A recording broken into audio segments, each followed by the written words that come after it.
And so, living in a mass society in which passions can so easily be activated by influences and conspiracy theories, how to control it in a democracy? How can we? How the emotions are so strong.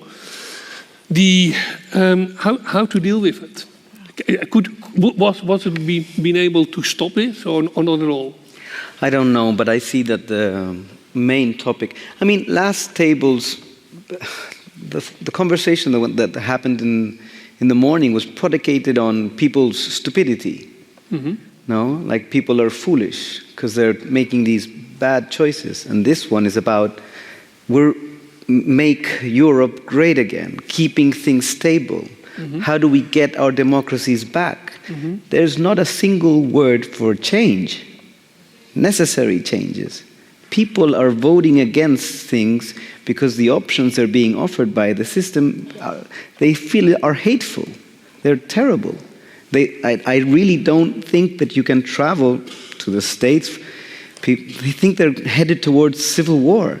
A lot of people feel that the Third World War's begun already. Mm-hmm. People are going crazy over the environment because they don't feel they have a world that they're going to inhabit.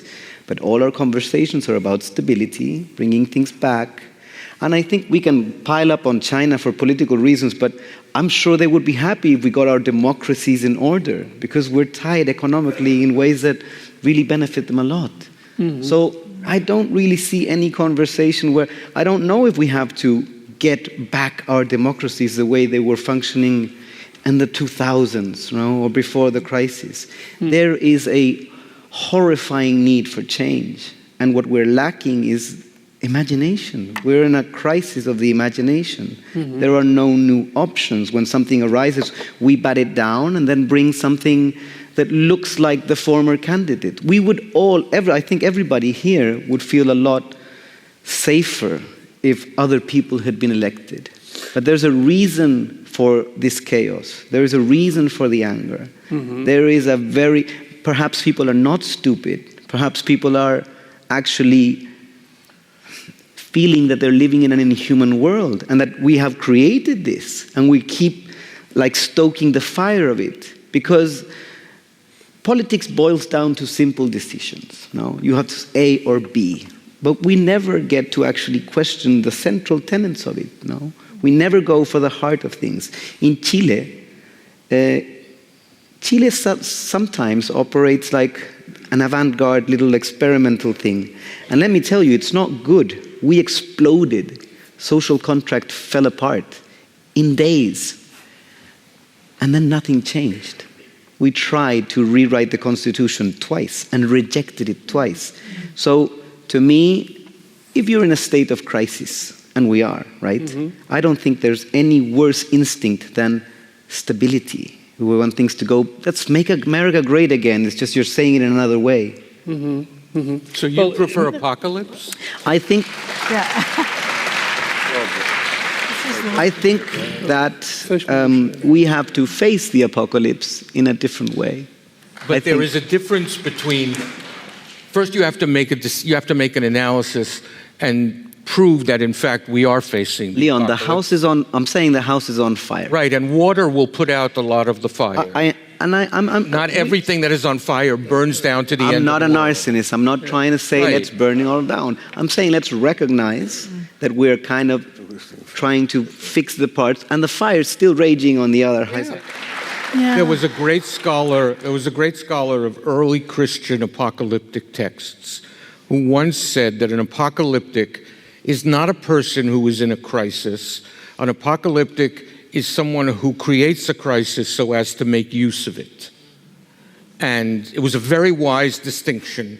And sometimes it occurs to me that we must keep in mind that this discourse of crisis, of pessimism, let's call it the discourse of fire, based on the Benjamin Leon debate.